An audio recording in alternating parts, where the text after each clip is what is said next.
Muhammad Al-Fatih, sang penakluk.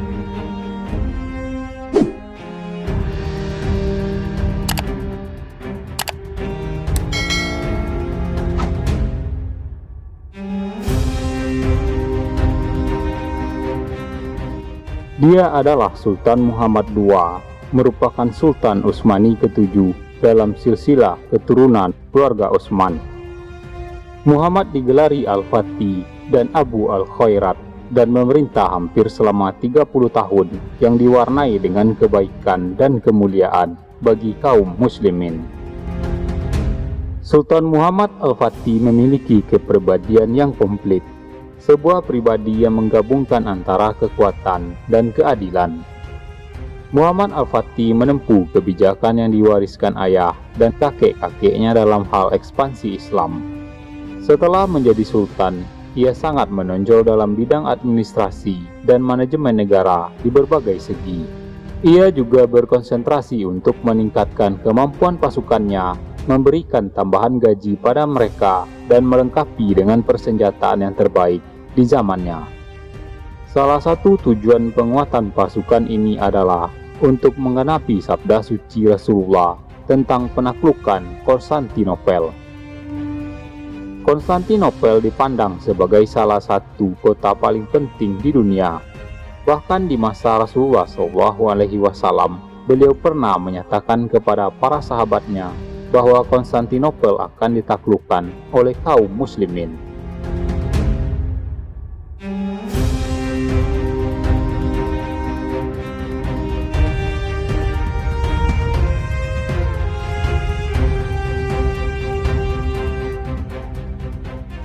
Sultan Muhammad Al-Fatih berusaha dengan berbagai cara dan strategi untuk menaklukkan Konstantinopel. Di antaranya dengan cara memperkuat kekuatan militer Utsmani dari segi personel hingga jumlahnya mencapai 250.000 mujahid. Ia juga melengkapi pelatihan pasukannya dengan berbagai seni tempur dan ketangkasan menggunakan senjata. Ia juga selalu mengingatkan mereka akan pujian Rasulullah pada pasukan yang mampu membuka kota Konstantinopel, dan berharap tentara yang dimaksud Rasulullah adalah tentaranya. Ini memberikan dorongan moral yang sangat kuat dan tiada tara di kalangan pasukannya. Ditambah kehadiran banyak ulama di tengah-tengah pasukan kaum muslimin yang banyak memberi dampak demikian besar dalam menguatkan tekad pasukan dan menguatkan semangat jihad sesuai dengan perintah Allah Subhanahu wa Ta'ala. Semangat moral diperkuat dengan infrastruktur angkatan perang yang mutakhir dan strategi canggih, di mana Sultan Muhammad membangun benteng Romali Hisar di wilayah selatan Eropa di Selat Bosporus pada sebuah titik yang paling strategis yang berhadapan dengan benteng yang pernah dibangun di masa pemerintahan Bayazid di daratan Asia. Maka jadilah dua benteng itu berhadapan yang dipisahkan jarak antara 660 meter yang mampu mengendalikan penyeberangan armada laut dari arah timur Bosporus ke arah sebelah barat. Sedangkan nyala api meriam akan mampu mencegah semua armada laut sampai ke Konstantinopel dari wilayah-wilayah yang berada di sebelah timurnya. Dalam rangka menaklukkan Konstantinopel, Sultan mengundang seorang insinyur ahli meriam yang bernama Orban. Kedatangannya disambut dengan hangat dan Sultan memberi semua fasilitas yang dibutuhkan. Insinyur ini mampu merakit sebuah meriam yang sangat besar.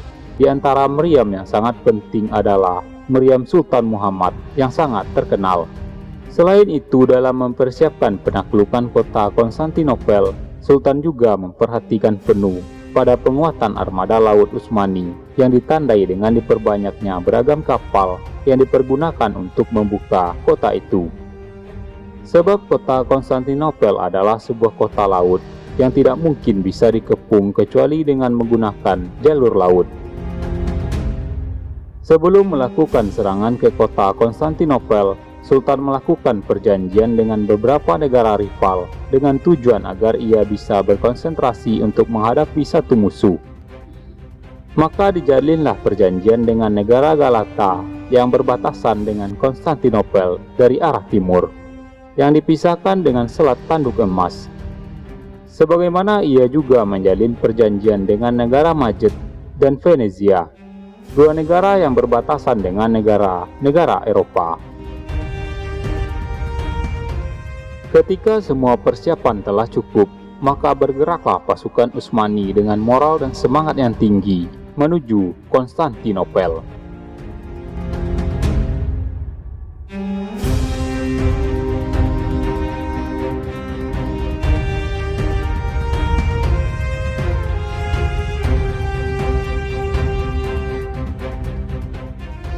Akhirnya pasukan yang dipimpin langsung Sultan sampai di dekat Konstantinopel pada hari Kamis tanggal 26 Rabiul Awal 857 Hijriah.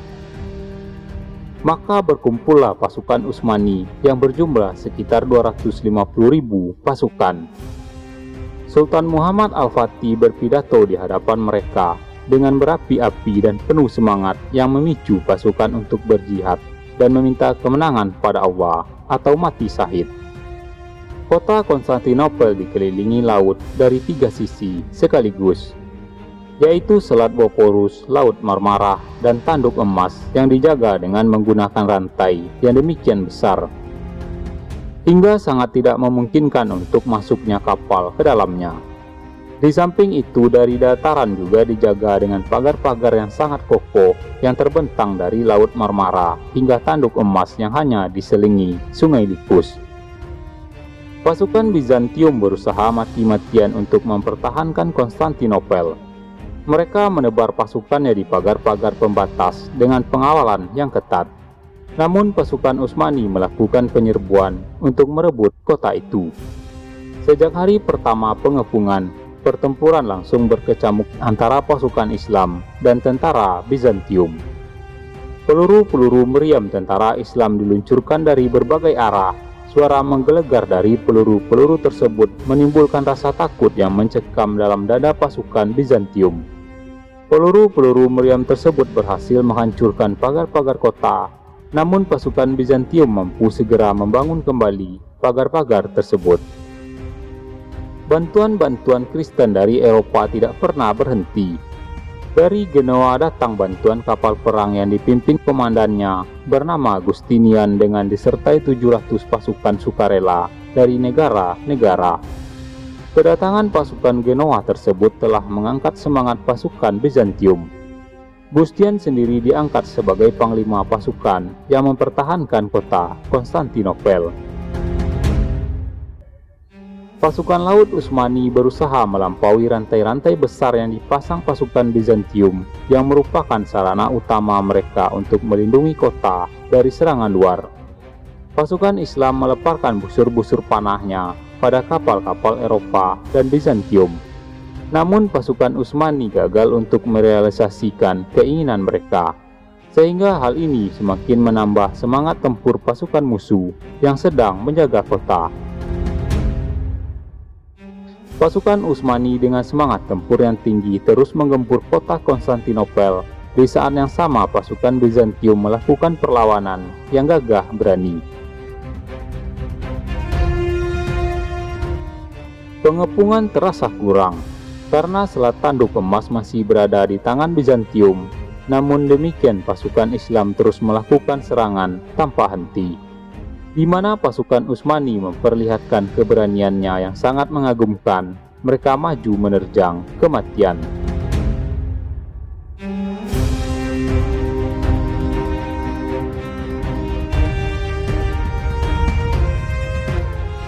Pada tanggal 18 April, meriam-meriam pasukan Utsmani mampu membuka pagar-pagar Bizantium di lembah Lipus di bagian barat pagar kota. Maka bergeraklah pasukan Utsmani dengan gagah berani untuk membuka kota. Sebagaimana mereka juga berusaha menembus pagar pembatas lain dengan menaiki tangga. Namun pasukan yang menjaga kota yang dipimpin oleh Justinian dengan mati-matian mempertahankan pagar pembatas ini. Maka semakin berkecamuklah perang antara dua pasukan ini. Pada hari yang sama, sebagian armada laut Utsmani berusaha untuk menembus Tanduk Emas dengan cara menghancurkan rantai-rantai yang menghalanginya. Namun kembali kapal-kapal aliansi Bizantium dan Eropa mampu menahan kapal-kapal Islam dan menghancurkan beberapa di antaranya. 2 hari setelah pertempuran ini terjadilah pertempuran selanjutnya antara armada laut Utsmani dan sebagian kapal Eropa yang berusaha mendarat di Teluk. Armada Islam berusaha sekuat tenaga mencegah kapal-kapal tersebut memasuki wilayah Teluk. Sultan Muhammad sendiri langsung mengawasi jalannya pertempuran dari pantai dan menulis surat kepada pimpinan armada. Hanya ada 2 pilihan untukmu, menguasai kapal-kapal itu atau menenggelamkannya. Jika tidak, maka janganlah kamu kembali pada kami dalam keadaan hidup. Namun kapal-kapal Eropa berhasil sampai ke tujuan dan kapal-kapal Utsmani tidak mampu menghadangnya walaupun mereka dengan sekuat tenaga berusaha mencegahnya.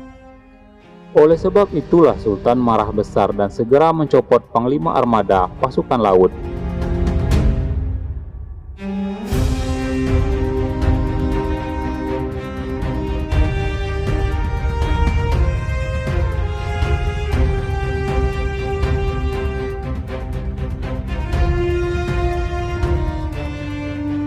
Kekalahan armada laut memberikan sebuah pemahaman kepada Sultan. Ia berpikir serius bagaimana agar kapal-kapal Islam bisa masuk ke Tanduk Emas, sebab ia melihat pagar-pagar pembatas yang ada di sana tidak terlalu kokoh. Dengan demikian maka pasukan Bizantium terpaksa harus menarik diri dari tempat pertahanan sisi barat kota. Dengan terpecahnya pasukan itu, akan ada peluang yang lebih besar untuk menyerang pagar pembatas setelah berkurangnya pasukan yang melindunginya. Sultan tampak memiliki pemikiran yang demikian cemerlang, yakni dengan memindahkan kapal-kapal dari pangkalannya di Baghtasi ke Tanduk Emas. Ini dilakukan dengan menariknya melalui darat antara 2 pelabuhan. Jarak antara 2 pelabuhan tersebut sekitar 3 mil. Tanahnya bukanlah tanah yang datar, tanahnya berupa tanah rendah dan berbukitan yang belum dijamah. Mulailah Sultan Muhammad Al-Fatih merealisasikan rencananya. Hal paling sulit dari proyek ini adalah pemindahan perahu-perahu itu dari bebukitan yang tinggi. Untungnya perahu-perahu Utsmani umumnya berukuran kecil dan ringan. Maka ditariklah perahu-perahu tersebut dari Bosporus ke dataran dengan menggunakan kayu-kayu yang telah diberi minyak. Hingga akhirnya perahu-perahu sampai di titik yang aman dan dilabuhkan di Tanduk Emas. Malam itu tentara Utsmani mampu menarik lebih dari 70 perahu. Dilakukan di tengah-tengah kelengahan musuh dan dengan cara yang tidak lazim. Upaya tersebut diawasi Sultan secara langsung dari jarak yang aman dan tidak bisa dijangkau musuh. Pekerjaan demikian kala itu merupakan kerja berat dan besar, bahkan dianggap sebagai mukjizat yang tampak dari sebuah kecepatan berpikir dan kecepatan aksi yang menunjukkan kecerdasan Sultan dan kemahiran pasukan serta keinginan mereka yang demikian kuat.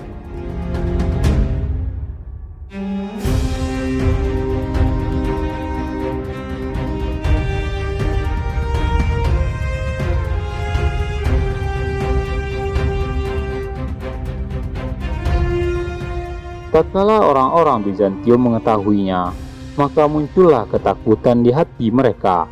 Tak seorang pun yang percaya atas apa yang telah terjadi. Namun realita yang ada di hadapan mereka membuat mereka harus mengakui strategi Sultan yang sangat jitu. Pada subuh pagi tanggal 2 April, penduduk kota yang lelap itu terbangun oleh suara takbir tentara Utsmani dan genderang mereka yang bertalu-talu dan nasid-nasid imani yang menggema di Tanduk Emas. Mereka dikejutkan oleh datangnya perahu-perahu Utsmani yang telah menguasai perairan itu. Kini tidak ada lagi air penghalang antara pasukan-pasukan Bizantium yang mempertahankan Konstantinopel dengan tentara-tentara Utsmani. Salah seorang ahli sejarah tentang Bizantium menyatakan kekagumannya dan menulis, "Kami tidak pernah melihat dan tidak pernah mendengar sebelumnya sesuatu yang sangat luar biasa seperti ini. Muhammad Al-Fatih telah mengubah bumi menjadi lautan dan ia menyeberangkan kapal-kapalnya di puncak-puncak gunung sebagai pengganti gelombang-gelombang. Sungguh perbuatannya ini jauh melebihi apa yang dilakukan oleh Iskandar yang agung. Keputusasaan melanda penduduk Konstantinopel dan menyebarlah isu dan prediksi di tengah-tengah mereka. Kehadiran kapal-kapal Utsmani di Tanduk Emas telah berperan besar dalam melemahkan semangat pasukan Bizantium yang mempertahankan Konstantinopel, sehingga mereka terpaksa menarik sejumlah besar kekuatan dari perbatasan lain untuk mempertahankan pagar pembatas yang ada di Tanduk Emas. Mengingat pagar pembatas ini merupakan wilayah yang paling lemah yang sebelumnya dilindungi air sehingga mampu melindungi pagar-pagar pembatas yang lain. Pada sisi yang lain yang dipimpin Sultan Muhammad Al-Fatih melipat gandakan serangan pada tapal batas dan ia fokuskan serangan sesuai dengan rencana yang ia gariskan untuk melemahkan musuh. Pasukan Utsmani melakukan serangan berkali-kali pada pagar pembatas dan selalu berusaha untuk memanjatnya. Semua itu mereka lakukan secara kesatria dan keberanian. Yang paling menggetarkan tentara Bizantium adalah teriakan mereka yang memecah langit, di mana mereka meneriakkan kalimat takbir. Teriakan ini laksana petir yang memekakkan. Sultan Muhammad Al-Fatih mengejutkan musuhnya dari waktu ke waktu dengan seni serangan yang selalu berbeda. Seni perang yang ia lakukan merupakan inovasi baru yang belum pernah dikenal sebelumnya. Pada fase pengepungan berikutnya, tentara Utsmani melakukan terobosan baru dalam usahanya untuk memasuki ibu kota. Mereka menggali terowongan bawah tanah dari tempat yang berbeda hingga ke dalam kota. Meskipun usaha ini berhasil diketahui pasukan Bizantium dan berakhir dengan kegagalan, namun kegagalan ini tidak menyurutkan tekad pasukan Utsmani. Mereka kembali menggali terowongan lain dan di tempat yang beragam. Mereka terus melakukannya hingga akhir hari pengepungan. Operasi ini telah menimbulkan ketakutan yang demikian hebat di kalangan penduduk kota Konstantinopel.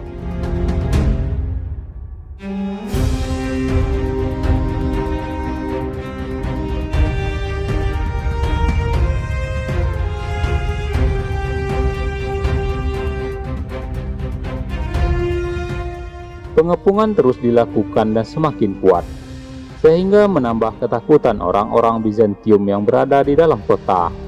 Maka pemimpin kota mengadakan pertemuan pada tanggal 24 Mei di dalam istana kekaisaran.